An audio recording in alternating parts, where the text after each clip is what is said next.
the office in Des Moines, Iowa. Welcome to the first edition of That Book.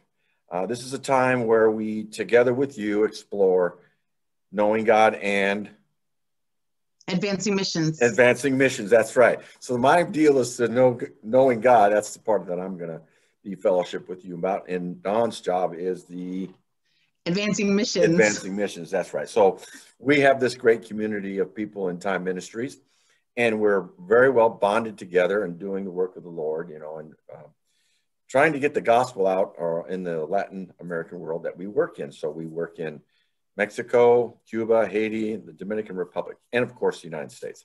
But so our job is to help you understand the importance of knowing God, and that ultimately leads to Don's job of advancing missions. Advancing missions, that's right. So, that's my partner in this, my buddy, my office buddy, Dawn.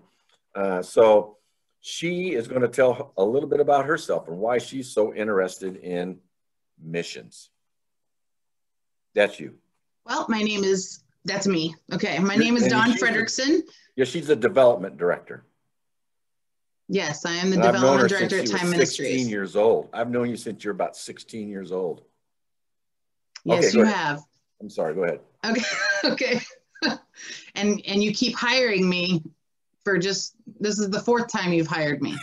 Again. Yes. So, again, my name is Dawn Frederiksen. I work at Time Ministries as the development director. I got started with Time Ministries in 1987. I went on my very first short-term mission trip in the summer of 1987. Went down with 9 people.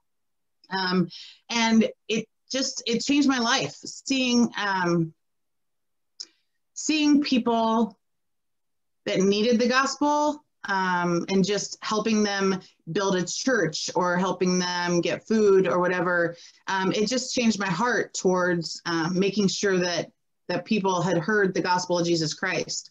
I continued with Time Ministries for the next five summers, doing short-term missions, and I loved every second of it. I was going to become a missionary, but I chose a different path and got married, did some other things, and now God has come full circle, and 30 years later, here I am working for Time Ministries and helping out in the home office to advance our missionaries on the field and to help get them what they need to get. And I love being an ally for Time. I love being an ally for our missionaries on the field. Most of all, I love being an ally for the gospel of Jesus Christ. So that is my story with Time in a short nutshell. Yeah, and that's similar to mine. I mean, I went down with the same church that you went with. Here in Des Moines, Iowa, and just got a taste for missions and being available to help the local churches wherever we're working to move forward. And I like Time Ministries' philosophy of ministries. We don't do anything without the local church, and we don't want to go out there and create our own little thing, you know. So we just go and we just help local churches thrive and move forward. And so, yeah, we have a similar story. I was on the board for Time Ministries for a long time. And then 2000, let's see what would it be, 10, the board, the president of the mission stepped down. And according to the bylaws, the executive director or the president of the board had to take over that job. And so that's how I got this job. Volunteered for it for a while, and then 4 or 5 years ago, I decided to take it on full time. So that's kind of how I got involved with Time Ministries. Some of the people that led me on would be Doug Gibson, Doretta Brown, Zero Brown, Bill Melhorn. Those are the people that, you know, kind of got me excited about it. And then, of course, the missionaries on the field. So, so we just want to talk about 2 things we're using the basis of John 17, you know, for understanding more about knowing God and advancing missions. So I was wondering, you could start, Dawn. You could talk about, you know, what it means to advance missions and how that the root of that and the base of that, how that gets started in our lives. I think that first of all, Christians today have I don't know what to say their view of missions is. It's whether it's been distorted or whether it's been, you know, out processed or whatever, but missions at its core is we're here to glorify God and to reconcile people to him. And reading through John 17, there's a perfect verse for this. And it keeps jumping out at me, and I'm going to read it right now before I go on. It's John 17:4.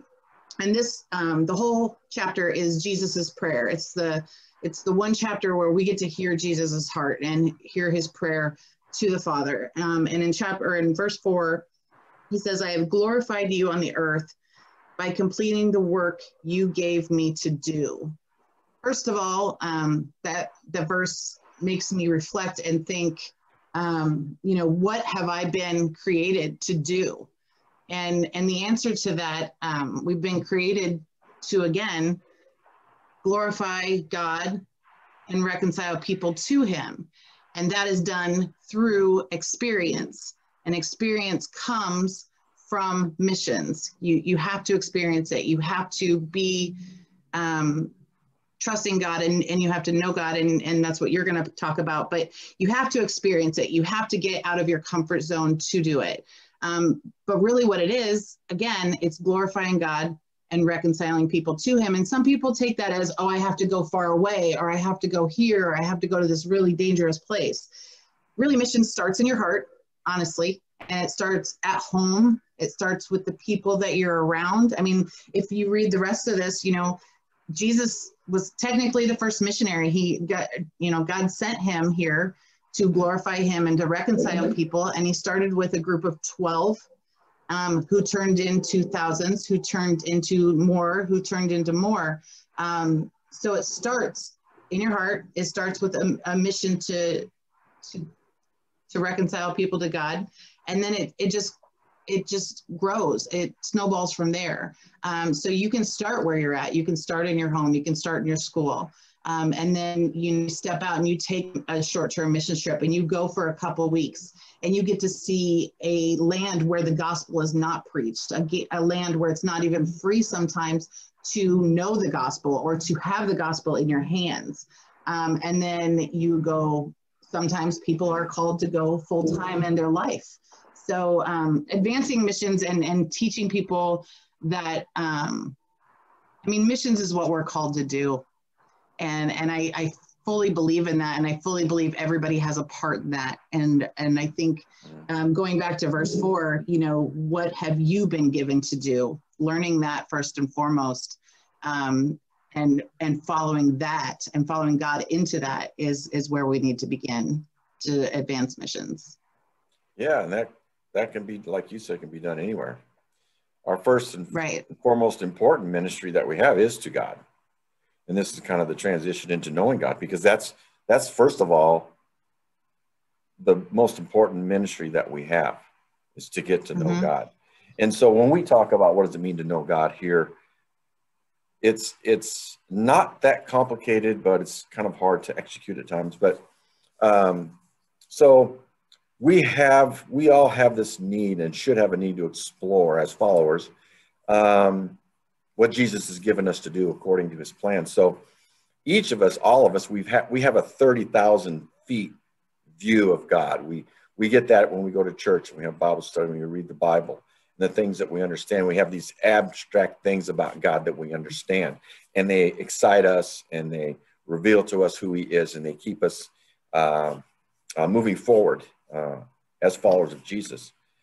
But in real terms of how we get to know God, I mean, that's kind of knowing about God. How we really know God is through the subjective things in our lives, which is our everyday comings and goings. I think Paul talked about that in Philippians. But so God wants to use each of our personalities. He wants us to get to know him so that we can enhance the message of the gospel by using us, by using our personality, because we are that vessel. We've been given this divine life through the resurrection. So you know, there's just examples of the subjective aspect of it. We'll just quickly talk about that. We don't want to spend too long here today.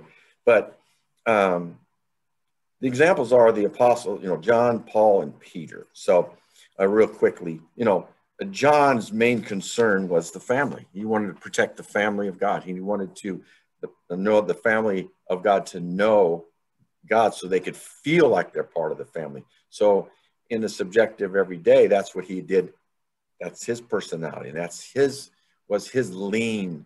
I mean, these things are not exclusive to each of these people, but that was the main thrust of John.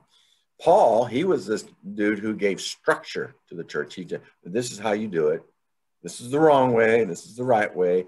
And so he gave us all sorts of structure. Peter, in his personality, he was kind of this reckless dude who did really kind of dumb things every once in a while. But his deal was, I'm going to bring together all the assets to build the church, right? I'm going to do that. God's given me that job. And my personality is, I can do that. I'm the rock.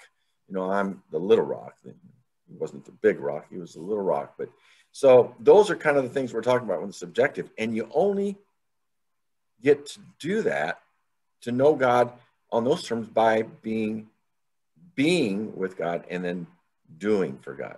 And so this is what we mean by knowing God. You've got to know the 30,000 feet, knowing God, the stats, the Bible, the history, all the things that we come to understand as Christians. And then it's got to be real. It's got to be subjective. It's got to get down to the real parts of our lives.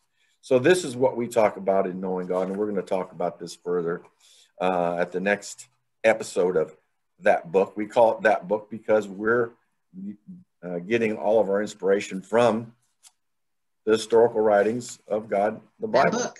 And so it's that book. It's kind of plain to see. So over the next weeks and as we move forward, we're going to be talking more about knowing God and advancing missions, right?